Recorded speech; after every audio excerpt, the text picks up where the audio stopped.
నువ్వు రాశి గారి ఫలాల గురించి మాట్లాడుతున్నావు. రాశి ఫలాలు అనేది వర్డ్ వాడారు. దానికి యాంకర్ ఆ ఎపిసోడ్ యాంకర్ రాశి గారి ఫలాల గురించి మాట్లాడుతున్నావు అని అడిగింది. As a women how can she ask? నేను అది గమనించలేదు అంటే మైండ్కి తీసుకోలేదు. ఇప్పుడు బాగా మాట్లాడుతున్నారు ఆవిడ. Okay fine. రాశి ఫలాలు అనేది మామూలే, అది మనకందరికి తెలుసు. రాశి ఫలాల్లో నేను లేను. రాశి is not my own name. I'm Vijayalakshmi. Okay, cinema పేరు నాకు రాశి, తెలుగులో, తమిళ్లో మంత్ర. రాశి గారి ఫలాల గురించి గారులోనే ఉన్నా. So she was talking about me and the judges కూడా ఒక ఆవిడ ఉన్నారు lady. I can't laugh.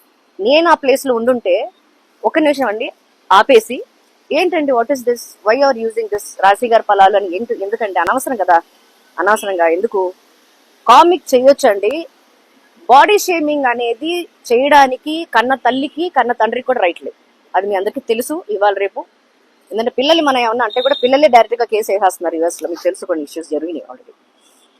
So నేను సోషల్ మీడియాకి చాలా దూరంగా ఉంటాను, టీవీ చాలా తక్కువ చూస్తాను అని నేను చెప్తే నమ్మరు. బా attitude, I don't even know what is the call attitude. So అందరికీ ఒకటే చెప్తున్నానండి, కామన్ గా అందరికీ చెప్తున్నాను, not I'm talking about a gender. Pleasant గా ఉండండి. ఎందుకంటే అనవసరమైన టాపిక్.